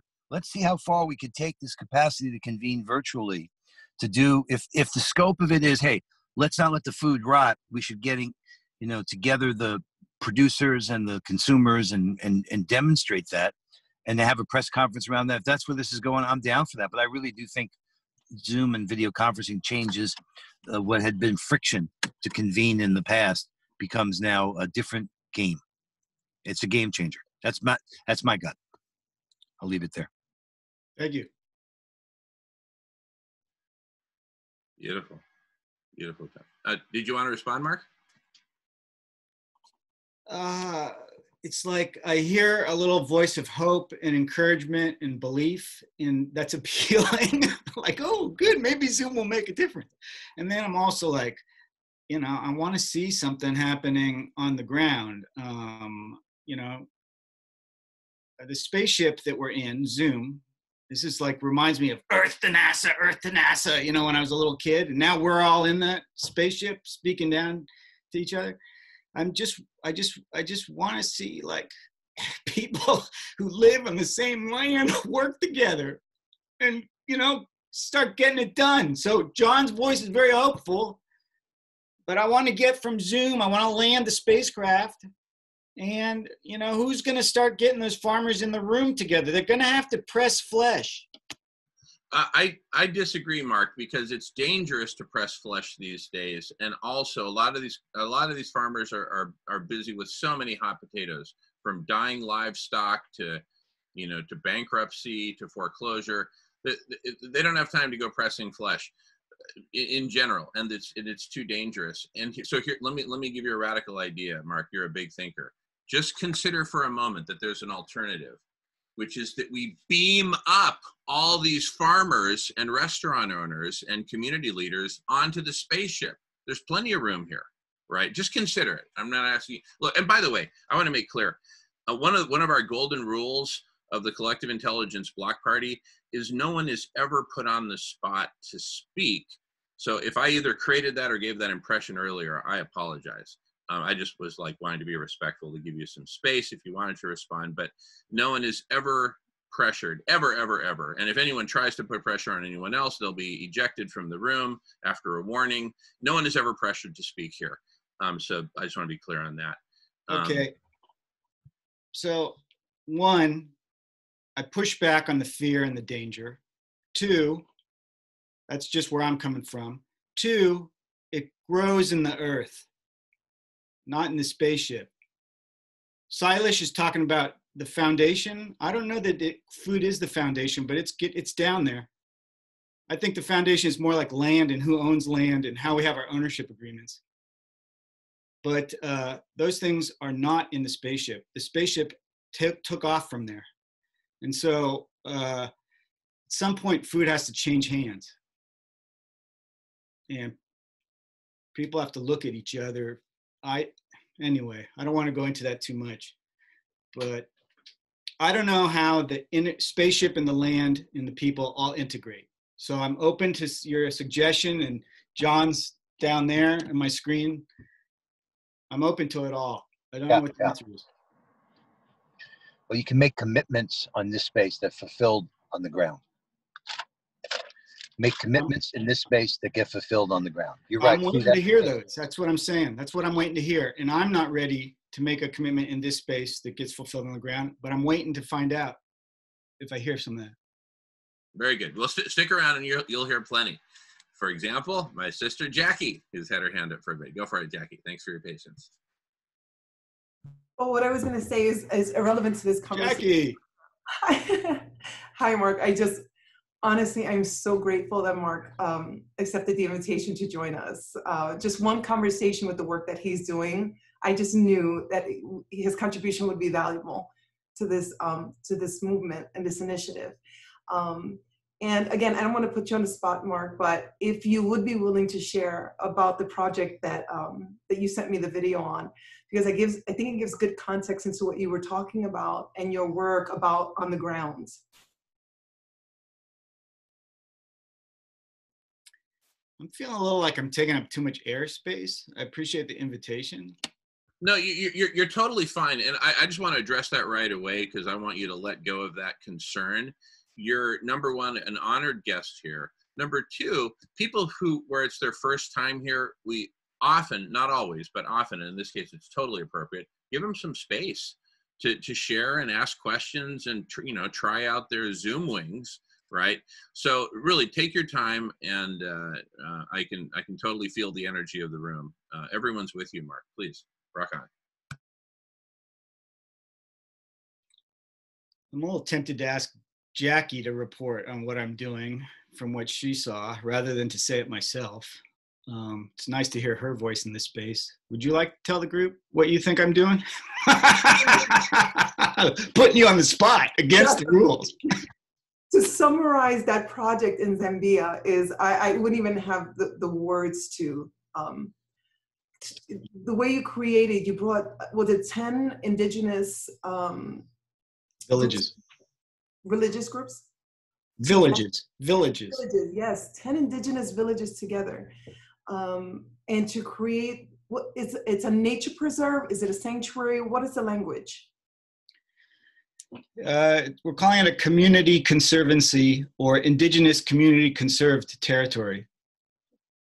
And it was unbelievable, the community work that came together. It reminded me so much of what Sailesh was doing, creating how we have our own constitution for Vegan World 2026. And I saw so many parallels that I just found it so fascinating. I said, oh my gosh, he has so much to contribute. But we also met in the group for Indigenous Voices, which is also I find passionate. And the reason I wanted to speak was because, and I said it was irrelevant to this, where the direction of the conversation has gone, but my passion is to bring this effort on the ground to the schools, to the community cafes, to before and after school programs for the children, for the prison systems.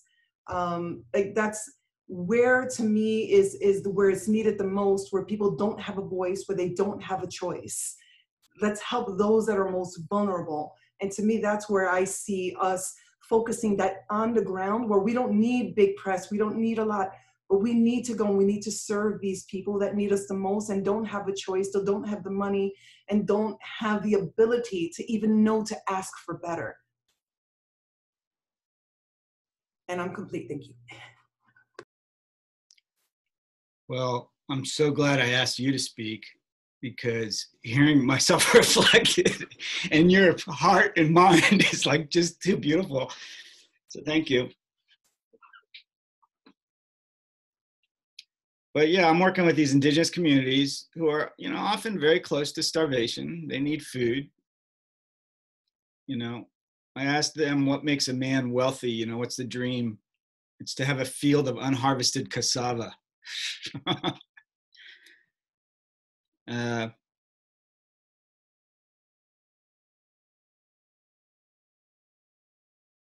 They're very marginalized people that have learned to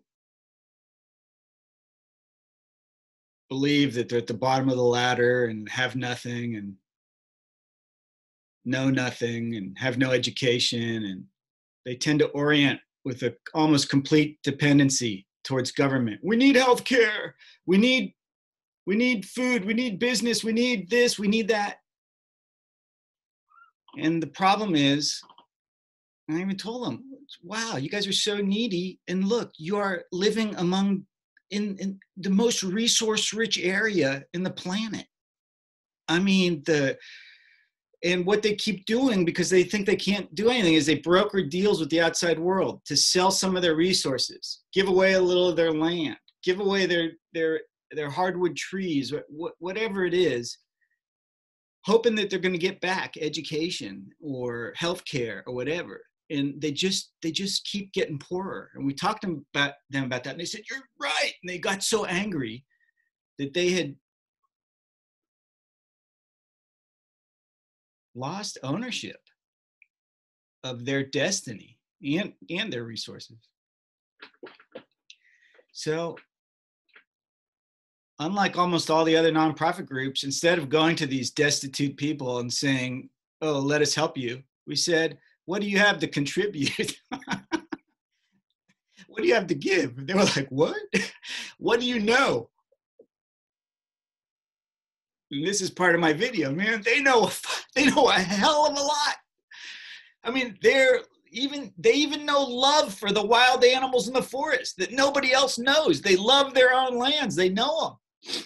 And so basically, we are capitalizing on that self-knowledge and helping them to organize, to build their own self-esteem, to build their own knowledge, and to start to teach others what they know, how to live like indigenous people in the land. And the other thing we're doing, which is really important, is we're I think we're bringing in some business and finance knowledge. I think to me, one of the key problems in the world today is the job paradigm. People work all their lives for an employer, and they never acquire any ownership of the company. What do they get?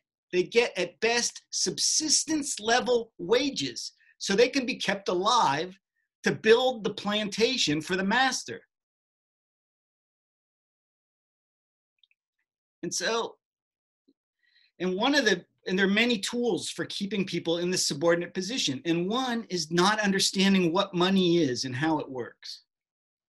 My belief is that money is the human spirit. Money is a pure and good thing when it serves a pure and good system, when it serves everybody's health and wealth. But today it's contorted, so we think money is bad.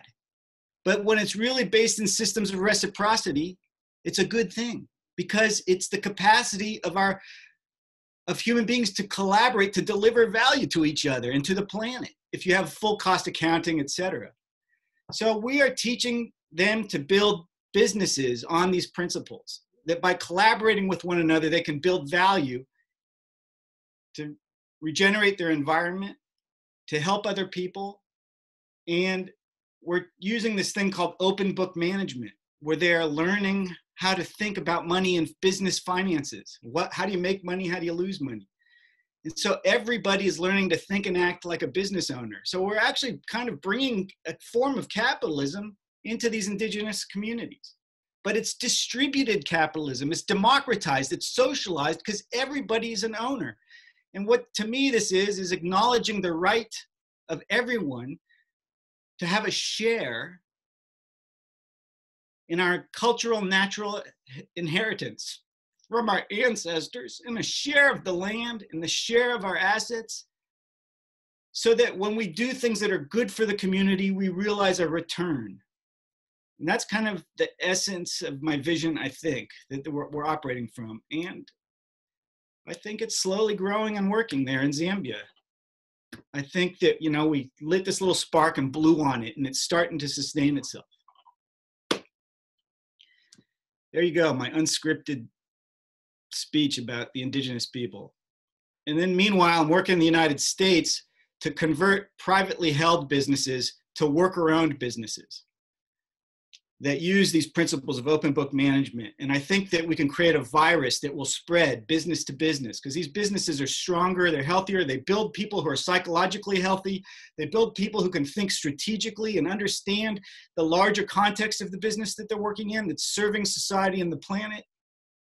And I think we can transport these principles of a new form of democracy, which is organizing as a group of people collaborating to create action in the world. I think we can transmit that principle from within an organization to the marketplace economy. And in short, that's the way I'm trying to do things. I joined my large group process, collective wisdom stuff, to finance and money.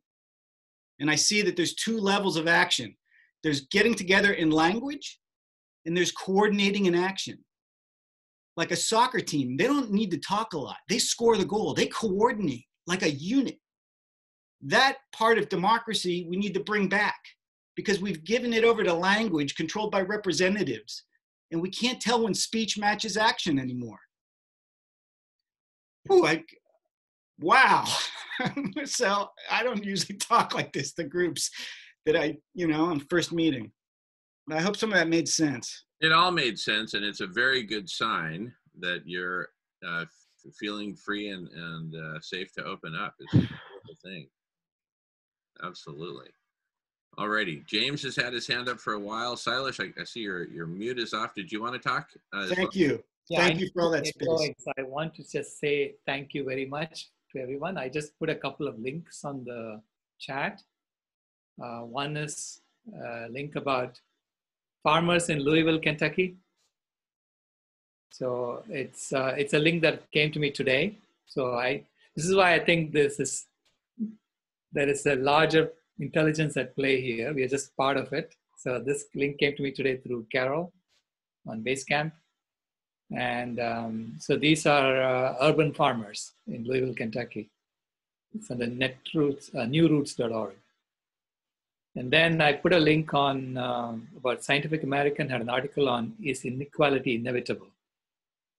And that's about how wealth accumulates in transactions. And so it's a very theoretical study, but it shows why our current system is the way it is. And then once you understand that, you can figure out how to make it different from what it is what it should be. Okay, so thank you all very much. And I have a delivery to do. Thank you. All right, Sailesh. Well, come back anytime you want. We'll be here for another 17 hours or something crazy like that. So just come back anytime. All right, thank you. Thanks, Sailesh. We'll see you soon. All righty. And James has had his hand up. Thanks for your patience, James. Go for it, James. Yeah, thanks, Jamen. Well, my light has gone a bit. Thank you for that, Mark. I appreciate you being, open and honest there, and I feel your pain, and that's truly I do, and I understand where you come from, and I just like to say, welcome to the group, and hang in there with us, because we're only in the primordial stages of getting all this going here now about the food program that we're discussing, this conversation that you joined today, it's only in the primordial stages anyway of actually organising what needs to be done on the ground. So I'd urge you to hang in there with us and join us in any way you can. And nobody, of course, as Jamen reiterated, or I'll reiterate, nobody is under any obligation to speak at any time. I suppose the only obligation that we have here on the Block Party is to try and obligate yourself to join in once a week at whatever time suits, if possible, and if not contribute in any way, just to join and listen anyway and see what's going on. So thank you very much anyway, Mark, and appreciate it. Thanks.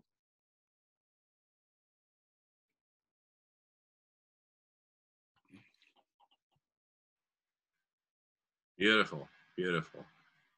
With the larger kind of food, James, I'm going to go ahead and mute your microphone because I was getting some feedback.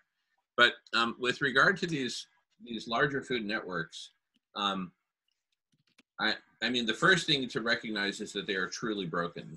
The food supply networks, the food supply chains are just broken, right? And capitalism is not going to fix them. The free market capitalism is not going to fix it. And so I think that so people can then very, fairly ask, well, if not capitalism, then what? What's going to do it? What's going to do it? And I would offer that there isn't as much urgency to answer that question as there is to get Stone Soup started. Just as for the three soldiers in the story Stone Soup, their urgency was not to line up all the resources and say, okay, here's how we're going to do it. Here's what's going to go into the soup. Their urgency was to start. Put out the big pot, fill it with water, put a stone in the bottom, firewood underneath, light the fire, and tell the story, which is essentially what the press conference combined with combined with the truckloads of donated food, will kick off. I think we can kick off a miracle, and we need to find the right city, the right community that's willing to jump in, including farmers, including restaurants and all that. And I think the way to get there actually is to put the word out broadly that this is what our mission is. This is what we're doing. And we're looking for a few good cities to start in. And among those, one and exactly one to do the press conference that changed the course of history.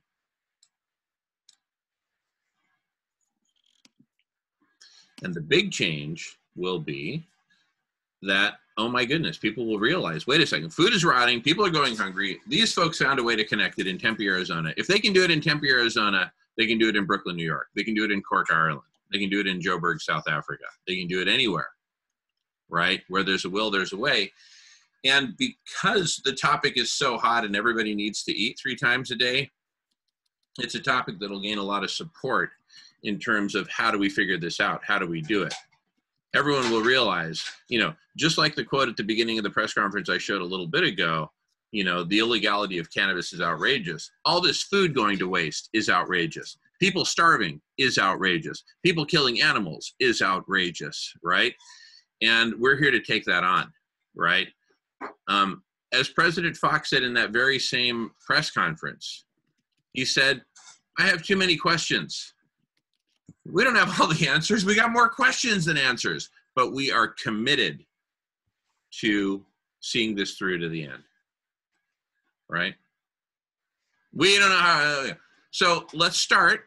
And then we got a great saying in Spanish. Jackie and I and others speak Spanish. Sobre el camino se acomodan las calabazas. Along the way, the pumpkins will settle. Imagine just throwing a bunch of pumpkins in the back of the pickup truck. Don't try to find the perfect arrangement. Just put them in the back. They'll settle, right? That's the saying. But start the trip. All right. I don't think anyone's in the queue at the moment, so feel free to jump in. Including the stuff that's been going on in the chat. Let's bring that back in too as well. Going on here.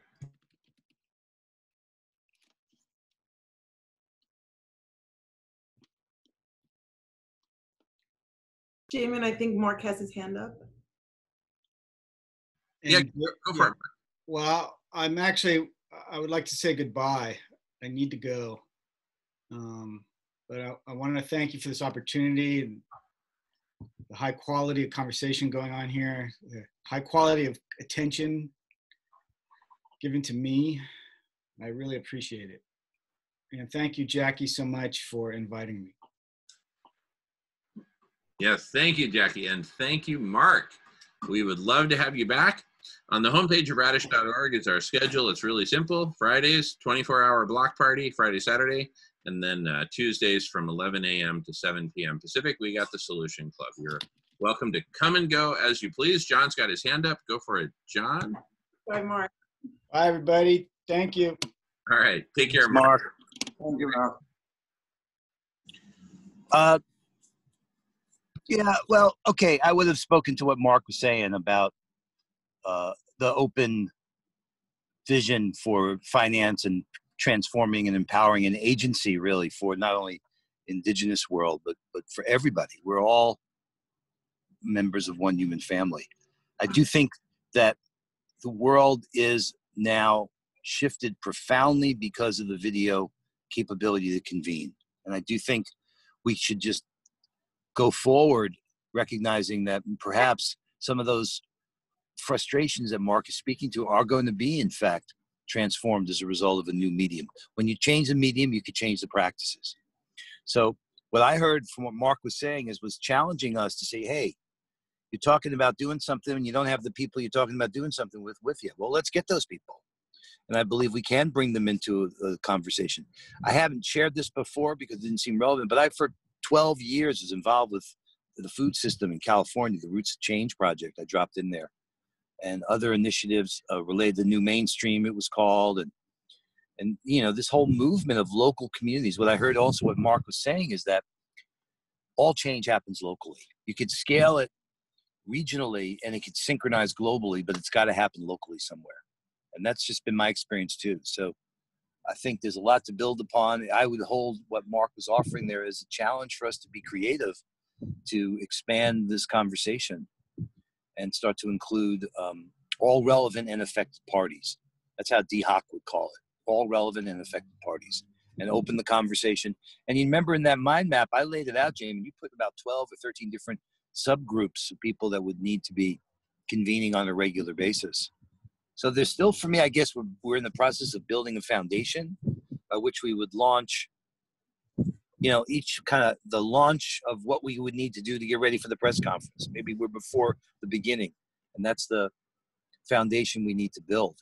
And, you know, let me leave it there, but I'm, you know, like I've been saying all along, I'm ready to play and offer whatever I can to turn what we have into what we need. Beautiful. All righty. Well, we've been at it for 2 hours and a quarter on this one segment, right on the heels of an intense 2-hour Divine Feminine segment. Myra's got her hand up. And but what I wanted to suggest is maybe, oh, I'm sorry. Myra's just giving me a high five. Thanks, Myra. Boom. All right. So Emery too. Oh, wow. Okay. So what I was going to suggest is that we maybe take a break and get a bite to eat, give our minds and hearts a rest. Sounds good. Mm-hmm. Yeah, John. Mm-hmm. Yeah. Sounds all right. Awesome. Sounds like that's a popular idea. How long of a break do people want? Let's figure out what would be a good amount of time.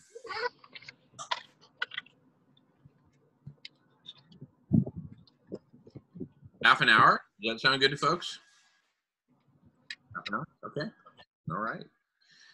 Well, why don't we be a couple minutes more generous than that and give ourselves until 10 minutes until, that'll be 10 to 2 over here on the West Coast and in Arizona. So I'll put that up. Yeah, go ahead. I was going to say, I just got to check in with, I may have a couple other things to do. So I'll come back sometime before the end of the block party, but I don't know that it's going to be in a half hour, 45 minutes from now.